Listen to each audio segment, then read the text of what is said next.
Thank you so much. First of all, I just want to say it is such an honor to be able to speak to this group today. I, have been a big fan of this program throughout my career. So it really is, it's just an honor. And I wish I were there in person. It was, I've never been to Sweden. It's on my bucket list. And so someday I'll get there. But in the meantime, I'll just share a little bit today about sort of thinking back over some of my work over the past 15 years or so regarding the ways that people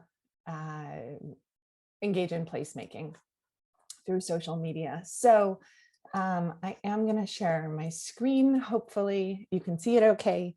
It's not vital, so if there are any problems, we can always ditch it. But I wanted to give you a little bit of background today about sort of me and how I approach this work. And then I'm going to talk a fair amount about when digital places are not places. And then I'm going to talk about the implications of that, and particularly in a kind of post-COVID or right in the middle of COVID research time. So my background, my training is fundamentally in media. And I have always been interested in things, obviously, like the internet and mobile technology, but no one was studying that at the place where I did my PhD. So the training that I have is fundamentally in media, which at the Edinburgh School tends to think of it as producers, content, and consumers. And of course, as we all know, those divisions are all messed up, and yet I think are still somewhat helpful as we think about the way platforms or apps or technology or designers or everyday users produce media content, media structures, media institutions, etc. The content itself is still, of course, really interesting to study and to explore. And then, of course, people still consume and read and watch and look at and listen to media. So even though the who of all of those elements may have changed over the past 20 years, I think it can still be helpful from a research perspective to really help distinguish what exactly we're studying. Media for me has often been mobile media. It really wasn't until 2007 when the iPhone came out that it was very evident that mobile phones were media. Of course, as someone who has always been interested in phones, I always saw them as media, but making that case to other people was harder, at least in the US. The telephone really wasn't part of media communication studies. It was really all focused on some radio, but mostly television really dominated the research space. And so telephones, all of a sudden the mobile phone came out, and again, particularly the iPhone, and all of a sudden, phones are media in ways that they weren't before. But over the years, what the terms have changed. So when I first started looking at these, they were mobile social software, MoSoSo, embarrassingly, I think I've published that term before. Mobile social networking applications. This eventually tended to converge on the term social media, right, around 2008 or so, 2009. And then, of course, apps and platforms. But for me, all of those, what's most important is the mobile media aspect of it, this idea that people are accessing these platforms, networks, apps, applications through some kind of mobile device, primarily a mobile phone. Another really important way that I just wanted to, that I tend to think about and situate my work is through this concept of ordinary studies. This is Ben Highmore's concept, and it's really looking, for me, at the ways that people incorporate mobile media into their everyday lives. And so much of my work tends to look at the everyday practices, meanings, understandings, perceptions of mobile media. And as such, sometimes the things that I study seem really mundane and I think simple, but I think I think these everyday routines and practices can actually convey much larger structural, cultural, social values. And so that's part of what I try to do. And sometimes they just get overlooked. But I think when it comes to our experiences of media, these everyday routines and practices are in fact incredibly helpful to situate the extraordinary within the ordinary. Okay, so much of my work is really interested in the ways that people communicate with each other, so social interaction. And importantly, I'm interested in the ways that people communicate about place. So how is it that people actually talk about the places that they are, or that they want to be, or that they wish they were, but also the ways that people talk through place. So they use place as a way to talk about other things. And so one of the things when you begin to look at your work this way, is that you see that people are talking about place when they're not talking about place, and that people are aren't talking about place when they seemingly are talking about place. So I'm just going to give you some examples. So there's this question is, and all of this is occurring on and through media. So when are digital places not places? And I'll talk a little bit more about what exactly I mean by this. So throughout my work, I've studied the ways that people talk about place on social media. So I want to give you a number of examples of the ways that people talk about place. So the first one that I want to talk about is when people talk about place, but they're really talking about identity. So again, many of these won't come as a big surprise to you, but when people say I'm at this new restaurant or this new cafe or this new bar, I think this is ideally what many platforms are hoping people will do, right? This kind of word of mouth marketing, like this is awesome. This is exactly how we want people to be talking about place. For the people who are engaging in this activity, one of the really interesting things that came up for me is, as much as where people talk about place as part of their identity, there are places which will never be talked about as part of their identity typically. So at least in the US, among, tech savvy 20-somethings, you typically not see them talking about places like McDonald's or places which they don't deem cool enough to really want to mark with their identity. Another time that people talk about place is fundamentally when they're talking about activities. So people will say, where are you? I'm grocery shopping. So they talk about the activity rather than the place itself, depending on the size of the town or city. If you are, I live in a small college town called Ithaca, New York. And if you tell someone that you are grocery shopping, we all know which grocery store that you are at. It's the Wegmans down on Route 13. It is a beautiful grocery store, but it's where everyone goes. And so I don't have to say I'm going to Wegmans. I can just say I'm going grocery shopping, and certainly the people who know me know exactly where I will be. Um, Another place that people talk about is, of course, a state of mind. I think we've seen this, perhaps a bit with COVID and whatnot, but generally just this time of the semester tends to be pretty busy time, at least here in the US. And so um, another place that people will be is sometimes on the brink is one term.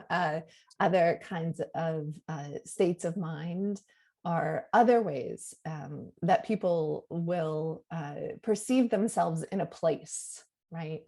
But it is not certainly found on a map. Of course, places are often events. So I like to run. And so I do a number of 5Ks and 15Ks, and I've stopped doing marathons, but and one of the things that are really fascinating about these kinds of events is how they become so real, right? But if you're there 2 hours later, there might not be any remnants of the fact that there were 5,000 people on this, road running and about, an hour ago. So events, and of course, a number of apps and softwares have now taken events quite seriously. But it does get really interesting when people want to share their location. And of course, events aren't on maps in the same way that venues are, for example. Place as a relative place. So this was really interesting in some of the work that we did trying to place people on Twitter. We were comparing the ways that people used the geolocate function on Twitter versus the ways that they wrote about where they were in the actual tweet itself. And people would say things like, I'm at work, I'm at home, I'm on my way home, I'm going to work. And again, if you know me, you know exactly where I will be or where I am. And yet this had a wonderful privacy enhancing feature in that it didn't actually locate where my home was or where my work was. So you might be able to find that out elsewhere, of course, but it got the work done in terms of being able to communicate to the people that you're communicating where you are, but without necessarily locating you in the same kind of potentially privacy infringing ways. The other way that people talk about place has to do with relative scale.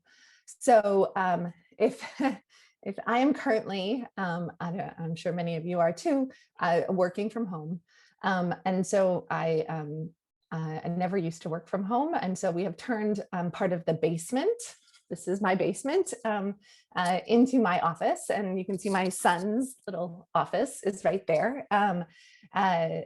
So if someone in my family asks where I am, I say I'm in the basement, right? Versus I'm at home, versus I'm at Cornell, versus I'm in Ithaca, versus I'm in New York, versus I'm in the US. And this notion of place becomes really important because it's part of a larger context of to whom am I speaking and what information is relevant. If, my son yells, "Where are you?" and I say, "New York," that's not going to help him, right? And so similarly, if one of you were to ask, "Where are you?" and I say my basement, that's also not going to help you, right? So this notion of relative scale and place becomes really, sometimes it's about the audience and addressing it to an audience. Sometimes it's about identity. I did a sabbatical in Australia, and I'll just admit, embarrassingly, that I would say, oh, where are you from? Oh, I'm from the US. Oh, where in the US? I'm from New York. And I live about 4 hours from New York City. But when everyone says, oh, New York, I love New York, no one's ever been to Ithaca, New York. It's this tiny little hole in the wall town, which is actually quite hard to get to.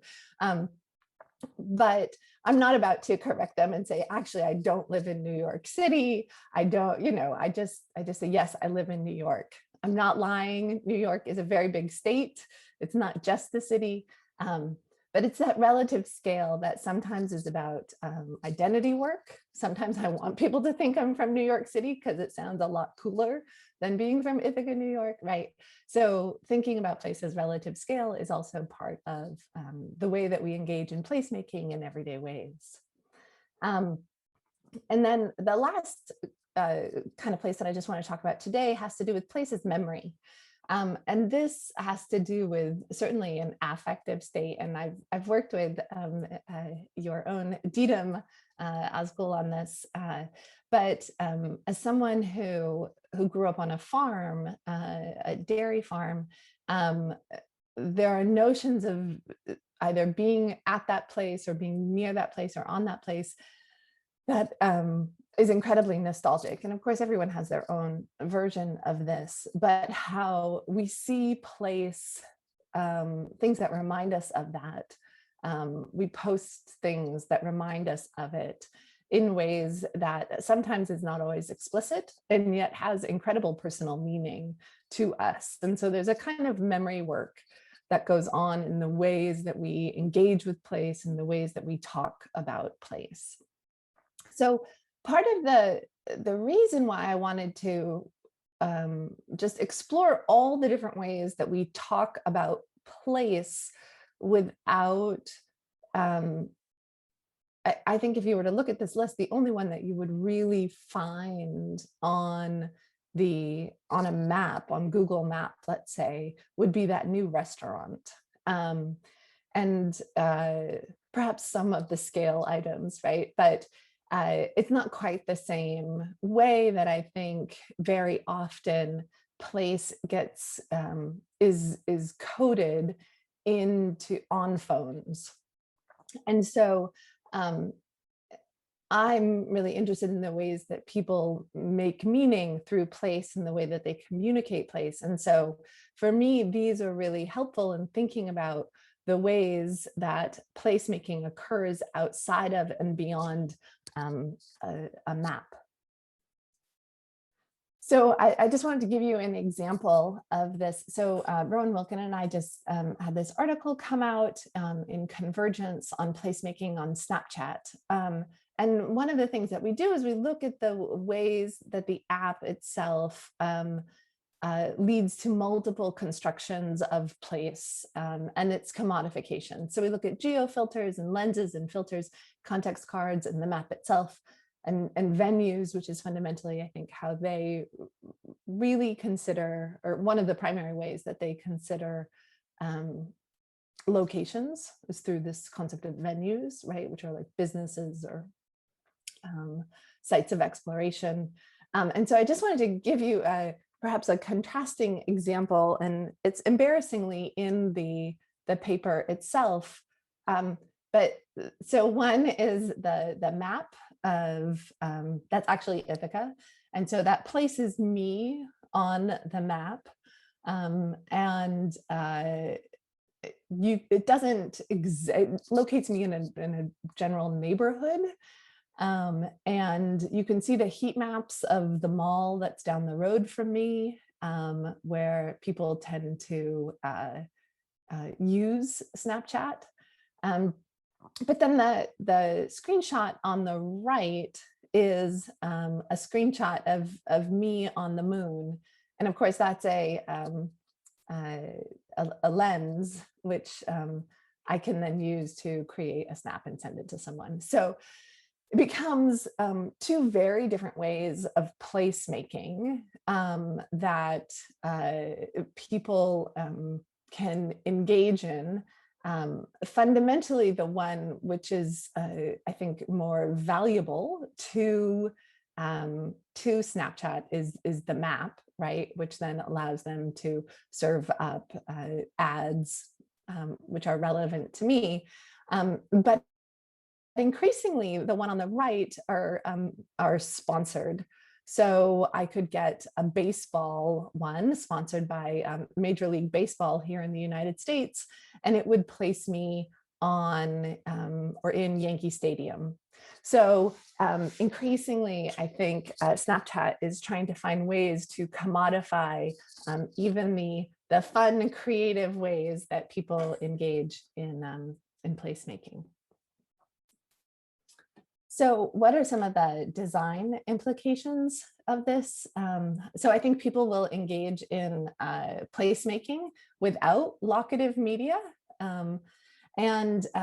The other aspect of place that I just wanted to, I guess, make more explicit is this notion that place and time are inexorably linked. So where the ways that people talk about place might not explicitly define or identify a particular time, but place only makes sense through a temporal framework as well. And one of the interesting things that we looked at when we were trying to find the way that people place themselves on Twitter, for example, was that people would use the word just a lot to convey a temporal element of when they were. I just did this, to convey, again, like a recency or a temporal characteristic of when and were, and when and where they were. In terms of the ethical implications, mobile phones now convey and capture a kind of geolocation all the time. So even if something is geolocated, obviously it doesn't mean that people want it to be geolocated. And then so part of this has to do is that people communicate locations when they don't want to be located all the time. And that people don't always share their locations when they actually do want to be placed. And so there are ways that people can place themselves. I'm at work, I'm at home, I'm in the basement, in ways that actually don't locate them on a map, but for those that they want to communicate their place to, they absolutely know. And so as we think about studying, whether it be movements of people or devices, we need to be conscious about, I guess we can call it the contextual integrity of locative data that people convey, and whether or not how and to whom they intend to communicate that kind of data is, I think, has important implications for what we study and how we study it. And so I guess just in conclusion, place is a fundamental way through which we communicate and coordinate with others. And I do think place will take on new meaning in a post-COVID world. I know the first time I left my house after the first lockdown, I took, a selfie in the car, in the parking lot with my mask on, being like, okay, I can do this and do it safely. And I think as people, get on their first plane trip or go to their first hotel or what have you, I think photos will be taken, whether or not they'll be shared, because of course, how controversial it is another issue. But I do think it'll be a really rich way to think about place and to experience place, given how homebound so many of us have been. So with that, thank you. And I look forward to the conversation today. Thank you very much, Lee. Thank you. I just, so many things that we could continue to talk about, but are there any questions from anyone? We have time for maybe one or two questions. Just while people, I of course have to say that I have been to Ithaca. I've been to the Cornell campus and everything, and it's really really beautiful. So I don't know if there's still snow there or something. So it's like It's a place I've only been. Speaking of place, it's a place I've only been to once, but that I've sort of really remember. Oh, that's wonderful. Well, there's no snow, but there might be tomorrow. So who knows? Yeah.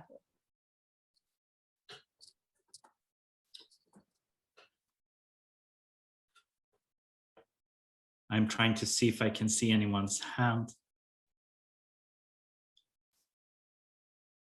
So just in that case, like I have a quick question, which is of course, like asking you to maybe expand a bit on the very last thing, like how, place changing in a post-COVID world. Like, for example, there are people working in this space, like Karin Wahl-Jørgensen, who's a visiting professor here currently, has done the research on like hyper-local sort of citizen journalists and how they have been working or not working during COVID, and that you sort of lack that you can't even go out into the neighborhood you cover, of course. So, but like one thing that emerged from the first half of the day was these sort of, like I would say, like, like patterns, persistent patterns of inequality in a way. So how do you see that play out in the sort of in relation to place in the post-COVID world? I would just be, if you have any sort of thoughts on that for us to sort of take further during the day. Yeah, I mean, well, I'll just say in the US, actually, I think one of the things that has become quite stark is that those who are of privilege, were able to stay home. And work from home, and white collar workers were able to work from home. And it was those who work at the grocery store or who work in other, let's say maybe transportation, they had to go in. And so I think it was they had to maintain their routines, whereas those of us who work in, again, white collar jobs were able to stop and to stop that routine. And so I do think that that's an example of the kind of inequality. And then, of course, there are the new, I don't know if you know him, like Ted Cruz. He's a senator here who, took his family to Mexico to get away from the bad weather in Texas when there were people there, dying. And so I think, the very privileged are able to have a kind of mobility, and which gets them, out of their routine in many ways. And so I do think that we continue to see at least those kinds of divides. Yeah, so we'll see when it comes down to schools and whatnot, and how those all continue to go back. But I think again, very kind of, in some ways, we'll see. My son is just hopefully going to go back to school by the end of the month. And so, hopefully he's in the first grade. And so he has been, most of his education has been online. So he was only in person for 6 months, and now he's been offline for over a year, or he's been online for over a year. And so it's interesting to think about what is routine for him, right? Because what is routine at this point is now online. And so, and I think, for many people, whether they be college sophomores or, at what stage, there is this question about routines and privilege and divides. And I'm really sorry I missed the conversation this morning. It's understandable. That's like that, but that's an issue of time and place, I guess. Indeed. Yes. But thank you very much for that response and those reflections. So thank you again.